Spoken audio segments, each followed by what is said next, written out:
Il y a quelques jours, Patek Philippe a annoncé à la surprise générale l'arrêt de l'une de ses montres les plus emblématiques, la Patek Philippe Nautilus en acier, référence 5711. Rendez-vous compte, une grande marque retire une montre iconique de son catalogue.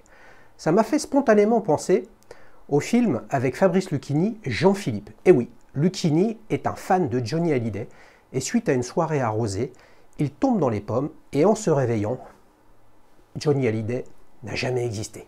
Il cherche ses goodies, il cherche ses disques, plus rien, c'est terminé. Et là, je me suis dit, mais à quoi ressemblerait le paysage horloger si la Nautilus n'avait pas existé? Vous savez, cette icône des montres sport chic qui est née au milieu des années 70. Les amis, restez attentifs pendant cette vidéo car à l'intérieur, il y a une surprise avec un cadeau qui va vous faire énormément plaisir avec un tirage au sort. Et ouais, imagine, comme le chantait John Lennon, et si cette Nautilus n'avait jamais existé? Bah, elle a été designée, beaucoup d'entre vous le savent, par Gerald Genta, et Gerald Genta, il n'a pas fait que la Nautilus en 76. Son fait d'armes le plus connu, c'est le lancement de la Royal Oak en 1972, un modèle d'Audemars Piguet, qui est également une icône des montres sport chic. C'est quoi le sport chic? Des montres sportives pour l'époque, d'une taille assez imposante, plus de 40 mm, 41 mm par exemple, pour une Patek Philippe Nautilus, 2 aiguilles, donc très classique et très simple, pas de complications, pas de tourbillon, pas de quantième perpétuel, une montre en acier. C'est très éloigné des fourches codines des montres de l'époque, notamment de chez Patek Philippe ou de Royal Oak. Mais Genta, il n'a pas fait simplement une Royal Oak, puis une Nautilus. Il a également reçu une commande d'IWC qui lui a demandé de revisiter l'un de ses modèles, pas la IWC la plus connue, le modèle IWC Ingénieur SL. Et là, on reconnaît le code et le style Genta, un cadran, dans une montre en acier, très simple, 2 aiguilles, une date, un imaginaire un peu nautique avec ce hublot et bien évidemment un bracelet intégré. Mais ce serait trop simple les amis, on va quand même pas résumer le style des années 70 sport chic à Gerald Genta. Ben oui, parce que l'industrie horlogère suisse avait également compris que la conquête du temps, ils allaient la perdre face au quartz suisse et donc il était temps d'imaginer autre chose que des montres en matériaux nobles avec des complications. En 70, eh ouais, avant la Royal Oak, Rolex sort son premier modèle à quartz, référence 5100. Certes, elle est en or, mais regardez son style, avec un bracelet intégré, un look qui a absolument rien à voir, même avec ce que vous avez aujourd'hui, où tout le monde imagine un bracelet Oyster. Et nous sommes en 70. En 72, Jaeger LeCoultre sort un modèle Master Quartz. Vous savez, c'est un modèle que j'adore. Regardez cette forme avec un écran de télé, un bracelet intégré.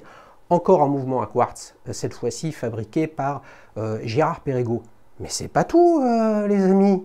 1973, Jean-Claude Gate, un autre immense designer horloger dans l'ombre de Gerald Genta, sort pour Baume & Mercier un modèle Riviera en or qui a tous les codes qu'on attribue toujours à Genta. Je me souviens d'une fois dans une boutique à Paris, j'étais en train d'essayer cette superbe, parce que je la trouve vraiment belle, Bell & Ross BR05, et puis figurez-vous qu'un journaliste très connu de la télé française était juste à côté de moi et il me regardait l'essayer, il me dit ouais, c'est du pompé sur Genta. Rien qu'avec les exemples que je vous ai donnés, vous voyez bien que chacun voit midi à sa porte en termes de montres iconiques, de style, de design, pardon, et qu'il n'y a pas que Gerald Genta. Si on creuse comme ça et on s'enfonce dans la forêt des designers, eh bien, il y en a d'autres des modèles. En 77, Jörg Heissek, un jeune designer, tout jeune, tout frais moulu, dessine la Vacheron Constantin 222 pour le 222e anniversaire de cette maison ancestrale. Regardez comme elle est magnifique, avec une lunette crantée, on a l'impression que c'est la croix de l'ordre de Mal qui s'est démultipliée, avec un bracelet intégré.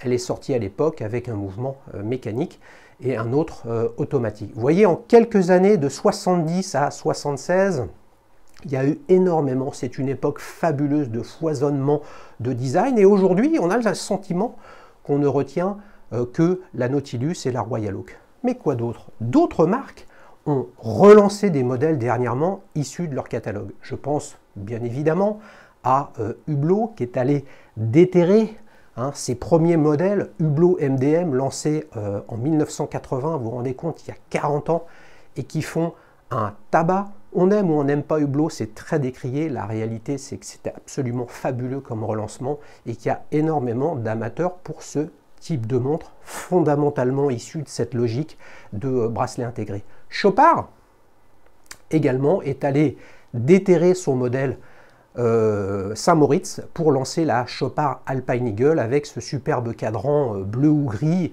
décliné en chronographe maintenant avec un cadran qui ressemble à l'iris d'un aigle. Vous voyez, donc vous pouvez trouver des icônes et des montres mythiques un petit peu partout et il n'y a pas que Gerald Genta qui a les a. Mais vous imaginez, waouh, si Genta n'avait pas existé et si les autres montres n'avaient pas existé, ou même plutôt, qu'est-ce qui se passe si un modèle iconique disparaît? Vous imaginez une demi-seconde? Cartier, la tank, il ne l'a jamais fait. Le modèle centenaire, emblème de Cartier côté horlogerie, n'est plus là. Vous imaginez la panade dans laquelle ils sont. Rolex, plus de Submariner. Ah, oh là là, ma montre de baroudeur, de plongée, tout ce que je peux raconter sur l'aventure, c'est quasiment terminé. Alors, vous imaginez la Speed, là c'est le navire amiral qui disparaît. Pour Omega, ça devient vraiment difficile. Et je reviens sur Audemars Piguet. Eh oui, Audemars Piguet, il a une gamme qui est beaucoup moins large que celle de Patek Philippe. Vous imaginez une demi-seconde, il n'y a plus de Royal Oak chez Audemars Piguet. Et donc pour le coup, ça me permet de parler de la collection 1159 qui a été lancée il y a 2 ans tout juste. Une collection d'une largeur et d'une profondeur astronomique, différents matériaux nobles, 3 aiguilles simples, date, chronographe, quantienne perpétuelle, tourbillon, répétition minute, absolument fabuleux. Et bien, qu'est-ce qui s'est passé? Audemars Piguet, il s'est fait déchirer. Il a été reçu et vilipendé avec cette nouvelle collection. Donc, qu'est-ce que ça dit? Quand vous avez un modèle iconique et que vous le déclinez constamment, on vous reproche de toujours le décliner, de ne pas innover.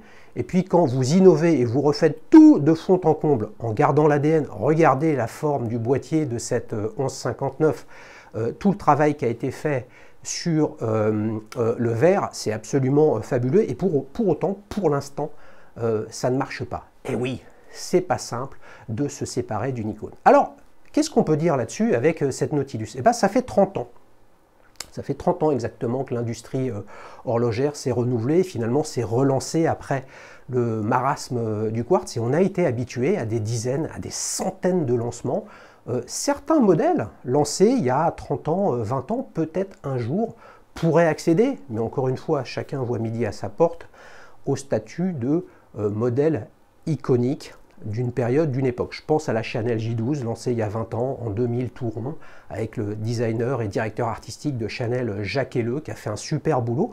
Franchement, c'est une montre magnifique qui, je pense, va traverser les époques. Peut-être que ce sera également un modèle mythique. Donc là, qu'est-ce qui reste? Qu'est-ce que Patek Philippe est allé faire de façon très iconoclaste, c'est-à-dire à dénigrer, refuser et ne pas accepter la tradition et le patrimoine en annonçant qu'il retirait de son catalogue cette 5711, donc la Nautilus en acier, qui est un fait assez rare. Généralement, les marques laissent fuiter ou annoncent un nouveau modèle qui va venir remplacer l'ancien. Là, il n'y a pas d'annonce de nouveau modèle, c'est juste « je retire la 5711 ». Moi, je crois que ce n'est pas du tout iconoclaste.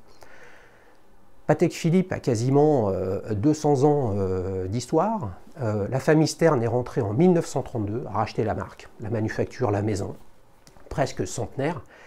Qu'est-ce que c'est? C'est 10 années grand maximum de spéculation avec des tarifs qui s'envolent, où il n'y a plus de dispo et où il y a des listes d'attente. C'est un épiphénomène dans la volonté de patrimoine et de pérennité de Patek Philippe, où la famille est là sur le long terme. Elle ne subit pas les groupes cotés en bourse, elle ne subit pas la pression des actionnaires, elle est là sur la durée. Quand vous lisez les signatures de marque de Patek, on pense tout de suite à celle la plus connue de mémoire lancée à la fin des années 90. Vous ne posséderez jamais réellement une Patek Philippe, vous en serez seulement le gardien pour les générations futures. Eh bien, je préfère, dans le cadre de la fin de cette Nautilus 5711, la signature de marque de Patek Philippe qui a été, comment dire, accolée au modèle pour femme. Ce qui est précieux garde sa beauté pour toujours. Alors, cette 5711, pas grand monde l'a vue, il y a eu très peu d'élus. Donc, qu'est-ce qui nous reste, vous et moi? J'ai eu la chance de l'essayer, de la toucher avec un épisode de Petite montre entre amis, mais finalement, c'est une montre, c'est un peu un rêve. Bah, ce qui nous reste, c'est d'essayer de l'admirer comme une icône byzantine sous la forme d'une œuvre. Et j'ai demandé à Alex, le watchoniste, de nous faire une petite illustration de cette 5711 que vous pouvez voir derrière moi. Et surprise les amis, avec Alex, on a décidé de vous offrir un tirage au format A3 de cette vision digitale, de ce souvenir, de cette montre qui va sortir du catalogue de Patek. Alors, pour participer, vous allez voir, c'est beaucoup plus simple que pour avoir une 5711. Bah, j'espère bien évidemment, petit 1, que vous êtes abonné à la chaîne, sinon il faut le faire maintenant. Vous mettez un commentaire sympa et un petit like sur cette vidéo. Et puis, deuxième chose, vous allez sur Instagram, vous abonnez au compte Watchoniste. Vous verrez, il y a un post qui est dédié à cette vidéo sur l'icône et le retrait pardon, de l'icône Patek Philippe 5711. Vous likez et commentez ce post sur le compte du Watchoniste. Il y aura un tirage au sort. La date est exactement ici, à côté de mon doigt. À ce moment-là, on fera le tirage au sort. Si vous êtes sur Instagram, en plus d'être YouTube, bah, vous avez le double de chances d'être l'heureux élu.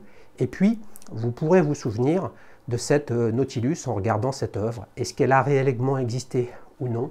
Est-ce une icône pour tout le monde? Est-ce une icône pour vous? Il y a plein de possibilités de rêver. C'est ça la beauté de l'horlogerie. Une icône s'en va. Vive l'icône!